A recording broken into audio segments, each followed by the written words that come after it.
Magandang araw mga kagabay, ngayon po ay January 29, 2024, araw po ng Lunes. At muli sa gospel natin, napakagandang tagpo, no? Sinalubong ang Panginoon ng isang lalaking inaalihan ng demonyo. No? At ito po'y pinagaling ng Panginoon. Pinagaling siya ni Jesus. Inilalarawan po sa gospel na ito kung gaano muli ka makapangyarihan ng Panginoon na walang masamang magtatagumpay sa Kanya. No? Walang masamang kapangyarihan o tao ang magtatagumpay sa kapangyarihan ng ating Panginoong Jesucristo. Kahit yung may sakit, inaalihan ng demonyo, ay talagang Kanya nga pinagaling. So, napakaganda pong pagnilayan natin sa araw na ito, no?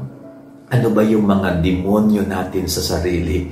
No? Ano ba yung mga masasamang espiritu na laman-laman din ng ating kalooban, ng ating buhay?